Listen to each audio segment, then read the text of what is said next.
What's going on, YouTube? Metal Complex here, and today I've got a really cool little overview of a couple of very pocket jewelry type items from David Carter. You can check him out on Instagram at Carver Knife Co. Really cool. I was unfamiliar with him until Jeff brought his stuff to my attention. These were both provided for review by my good buddy Jeff Goodnow, which is who is a person that you guys are probably all familiar with by now, providing some really cool stuff. There's a little custom one-off Damascus and Damasteel flipper here, and then also a Damasteel Kiridashi, which Jeff actually gave to me as a gift. It's got a nice, beautiful Damascus pocket clip. It's also been chisel ground. You can see there it comes to a very, very fine edge. Absolutely beautiful. Just keep in mind, guys, this is not going to be so much of a review as it is just going to be kind of an overview, just kind of a, hey, look at this cool stuff. These are custom pieces. They are very expensive for what they are. Obviously, there are plenty of little everyday sort of EDC tools that you can buy that will do the exact same thing for much less. These are in a caliber where if you're looking for something like this, but you're looking for something unique, something that's handmade, and something that's very pleasing to the eye, there is definitely a market for stuff like this, and it's plenty strong. There's plenty of people out there that are able to support the existence of these things. So I just wanted to kind of point that out before we begin. It's going to be a fairly short video. Like I said, not really a review, just more of an overview. Let's go ahead and do some size comparisons here so you guys get a good idea of how small these items are. Up against the Ontario Rat Model 1, you can see here the Rat 1 coming in at 8.6 inches. It's making both of these look pretty small there. How about up against the Spyderco Para 3, or I'm sorry, PM2? PM2 coming in at 8.3 inches overall. How about up against the Benchmade Griptilian, or in this case the Ritter Hogue? Ritter Hogue coming in at 8 inches overall. And last but not least, the Spyderco Para 3. Para 3 coming in at 7.25. Given the size of these items, I'm going to do one more size comparison just because I think it makes a lot of sense to do this. We will do the Victorinox Cadet. Victorinox Cadet, I believe, coming in at about 5.75 inches overall. So these items are both very, very small. You can see here we've got a flipper, and I'll tell you guys right now, it is amazing to me that this thing can be flipped. You have to kind of figure it out, but I absolutely can light switch it. And I can actually, if I get it just right, you can push button it as well. It is running on bearings. That's amazing to me because, I mean, physics doesn't seem to want to allow something like this to do something like that, given that the weight of the blade is almost nothing, the weight of the entire item is almost nothing, and the flipper tab is very, very small. So it's very impressive that can do that.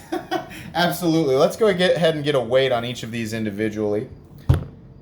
Weight on the one-off flipper. This is, as far as I know, this is unnamed. Mr. Carver does a lot of little tiny one-off flippers and one-off little designs. I believe that Kiridashi is something that he does a lot of, but the little designs like this, I think, are a lot of one-offs. An unsurprising 1.27 ounces there on the flipper. How about the Kiridashi? 0.92 ounces. I'll tell you, so this is something that gets carried often. This has, as of late, actually replaced. I have a couple of things that I carry as backup knives or secondary knives. Obviously, I carry my Victorinox Cadet sometimes in my back pocket, and I also carry my Curtis ODT. I like these little knives. They're fun. I don't really care if they're budget or custom. They're just cool. And sometimes, you know, in some situations, I'm really appreciative to have a small, less intimidating option than the Spyderco Paramilitary 2. You know, when Doris at the front desk just needs her bag of pretzels open, it's kind of scary for Doris to have that kind of thing whipped out in her face. Now, something little like this, it's almost humorous. But it's also cool, you know? It's just, this kind of thing generally is not going to scare a lot of people. So I appreciate that. It's also, now I don't know about this guy, because you could make an argument the entire thing is the blade. But this guy coming in at, we didn't measure these, did we? Let's measure them. In terms of legality situation, on the knife, carrying a little teeny tiny knife like that, you should not have an issue unless, you know, knives that are able to be deployed with one hand is the thing in question. The overall length of this guy is coming in at 4 inches with a blade length of well under 2. You're looking at like 1.75 inches, 1.65 inches of blade length, and exactly 1.5 inches of cutting edge there. So that one's not going to be an issue legally. I believe this one here is also about 4 inches long. Like I said, they could say the entire thing there is the blade. So I wouldn't depend on that. And then the actual cutting edge on this guy is not quite even an inch. It looks to be about 3/4 of an inch. But given, you know, what it's basically like a little Damascus scalpel, definitely, and it works really, really well for that. Let's see here. We got measurements. Oh yeah, you guys are probably wondering, like, well, you can't put that in your pocket. It's got, you know, it's got a point to it. Well, it does come with a little probably handmade Kydex sheath. It works really well, and it's got a little lanyard hole on it. I would not attach a key ring to this and put this on your keychain. This is in there, but it's pretty easy to pull out. This works way better as just something that I keep in my pocket. And I keep this in the front of my pocket, you know, and there's plenty of room given the profile of it. There's plenty of room to get another knife in the same pocket. The other thing I like about it is that there's a bottle opener on it. That's just cool. This is basically just a very exotic, very shiny conversation piece. That's what both of these things are. They're absolutely not something that anybody needs, but they're things that people like and enjoy. If you're wondering, is the blade sharp? Yes, it's been sharpened very, very well. Excuse me, I bumped the camera there. Seems like Jeff's been using it just a little bit. Blade stock thickness on this guy, though I imagine it will probably vary wildly, given that these are custom pieces. Looks to be about 130 thousandths. Let's do the Kiridashi. I imagine it's probably about the same.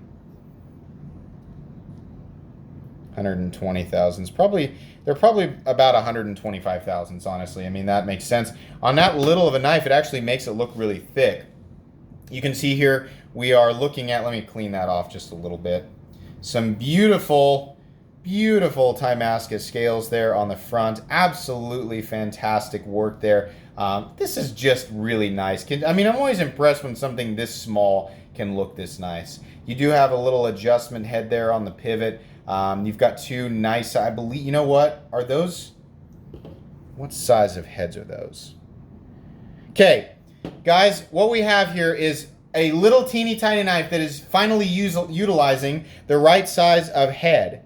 This is a bigger size of head. Is it a T7? Just like one side. Listen, if he can do this on this teeny tiny little knife, why can't we universally move from T6 up to at least T7 or T8, preferably on the handle skills? That's awesome. Couple little standoffs back here. Nice large stop pin. A beautiful, very plain Damascus pocket clip with, again, the larger size screws. And then you've got the other adjustment side over there. No lock bar insert because, come on, why? I mean, you're not going to be, I mean, this isn't the type of knife that you're going to be using so often that you're going to wear anything out. It is centered. You can see they're nice and centered. It does lock up solid. With anything this small, I wonder if I can get it to have blade play. I'm really not, if I wiggle it really hard, I can feel just a little bit, but anything that's this small, I mean, that's just going to be the case. But in terms of the initial lockup, just feeling it, yeah, there's no blade play. There's definitely no forward or up and down blade play or vertical blade play. So that's pretty cool. I would also imagine that just tightening it up a little bit will probably get rid of that. It seems like the tolerances on this are just really, really great overall. Give you guys a look down into the top there, how he does that with the bearings. It's interesting. He's got two little slots cut there. And then it looks like there's like steel washers sitting there, so it's not actually riding directly on the Damasteel. I don't know if that just helps with deployments, given that maybe the surface of Damasteel is not the best for bearings. That's kind of neat. That's kind of neat how he does that. I'm not sure if a lot of people do that or not, but I think that's really cool. We have a pretty fairly aggressive looking clip point blade of Damasteel. You can see there the pattern on the Damasteel is quite beautiful. Really just beautiful all the way around. This is just a really neat little item. I like this a lot. As far as the Kiridashi goes, I actually use this quite a bit. I really enjoy carrying this. I like the Timascus pocket clip. This is actually the first bit of Timascus that I've ever owned. You can see there how dramatically it changes when you get the fingerprints and the hand oils off of it. Very beautiful, very vibrant. It does catch people's eye. I have had people ask me, well, what is that? What's that thing sticking out of your pocket? It's very useful. When I need to make a simple cut into a package, this is useful and fun to use, and given how he's made this little choil here, it's pretty easy to hang on to. Is it more convenient than a pocket knife? I don't know. It's neat and it's fun to carry, definitely. Jeff gave this to me. He was kind enough to just give me this Kiridashi, and that's amazing, just considering that it's a handmade item, you know, a beautiful full custom piece, but also it's pretty expensive. This little guy runs about 150 bucks, and I think these, I mean, they're going to vary widely. You're going to have to contact David Carver directly to actually get pricing on this stuff. But Jeff told me that this one ran about 350. That's kind of what I expected. Right there, a lot of you are thinking, $350 for that little thing? I know good and well I am going to get comments in the comment section about people complaining and saying there's no reason. Listen, you can say that as much as you want. It's not going to stop people from buying stuff like this. And I can tell you right now, probably just because of this video and others like this showing off this stuff, there's as you're typing a comment, there are people actually inquiring with Mr. Carver right now to get an order in for something like this. So people who are interested in it already, it's not going to slow them down. People who are not interested in it to begin with, or it's stuff that they're not, you know, this caliber of item or stuff that's, you know, just out of their price range, they're not going to be interested in it. This kind of stuff, really the whole reason for this video is because this kind of stuff is just fun for me to look at. It's neat. It may not be something that I would ever pick up for myself or pay for myself, but it's really, really cool. And without Jeff, I wouldn't have the opportunity to look at it. I love that there are people out there who are willing to make this stuff, you know, and I love that there are enough people out there willing to buy it. There's a market, you know, a supported market for it. It's just neat, you know, it's awesome, and it's very well made. Really, really cool stuff. That's really all that I can say about this, guys. Like I said, it was really just meant to be more of an overview and kind of a, hey, look at these little things. They're kind of cool. If you enjoyed this video or found it entertaining in any way, shape, or form, feel free to leave a like. If you'd like to check out my other content, I do, of course, have lots of videos of knives that are either expensive or inexpensive that I do or don't like, so check those out. And if you enjoy all my content, go ahead and click on that Metal Complex logo right there and subscribe, because there's definitely more coming. Thanks again for watching, everybody, and have a great day.